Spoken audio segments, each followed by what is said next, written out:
Bonjour à tous et bienvenue à ce petit tutoriel qui s'intitule Comment il est facile de se faire avoir sur Internet. Jusqu'à ce jour, j'avais reçu encore aucun courriel frauduleux d'accéder. Eh bien aujourd'hui, j'en ai reçu un dans ma boîte de réception Windows Live Mail et j'ai décidé de monter ce petit tutoriel afin de vous montrer comment il peut être facile de pouvoir se faire dérober de l'argent facilement.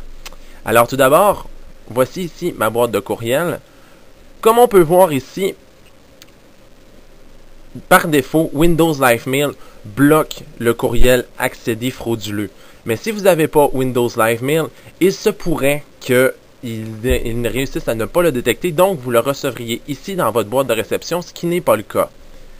Ensuite, deuxième nouveauté, encore une fois, comme on le peut voir, avec Windows Live Mail, on bloque définitivement l'accès au message. Mais pour le bienfait de la cause, je vais forcer l'ouverture du message afin de vous montrer de quoi ça a l'air.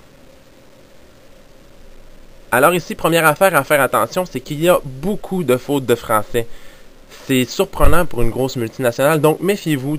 Si vous voyez des fautes de français, c'est que ça pourrait être un courriel frauduleux. Et de toute façon, même à ça, Accéder n'envoie jamais de courriel pour dire à ses abonnés de faire attention à un tel ou un tel service. Mais si justement l'envie vous prend de cliquer, eh bien je vais le faire pour vous en toute sécurité. Comme on peut voir ici, l'adresse a l'air tout à fait normale.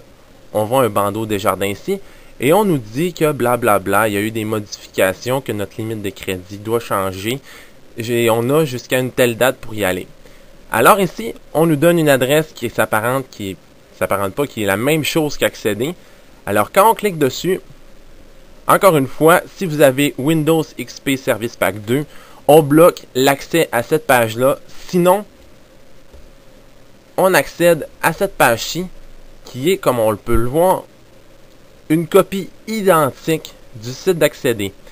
Mais, il est important de regarder ici, dans l'adresse, on peut voir qu'il y a deux choses qui clochent. De un, l'icône ici devrait être une icône de page Internet normale. Et de deux, l'adresse ici n'est pas une adresse normale parce qu'elle commence par un IP. Méfiez-vous toujours de ça. Encore pour les bienfaits de la cause, juste pour vous montrer comment ce n'est pas une vraie page d'Accéder, je vais rentrer un compte bidon.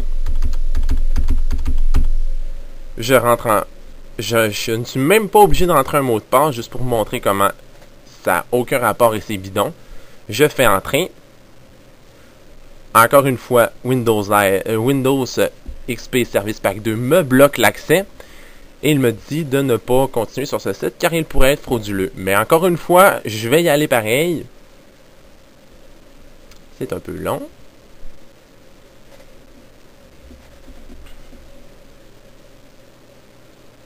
Et voilà. Ensuite, on vous demande d'entrer votre numéro d'assurance sociale. Prenez note, encore une fois, ils ne pourront jamais vous demander votre numéro d'assurance sociale. Et pour vous montrer encore une fois combien c'est bidon, je vais rentrer un faux numéro d'assurance sociale, une fausse date d'anniversaire, mettons le 7 juillet 1977, on va y aller dans les 7, et on marque une fausse adresse courriel, et on fait valider ici. Et là, on arrive à la page Desjardins, ce qui veut dire que là, on doit se dire, mais mon Dieu, c'est arrangé, on n'a plus de problème.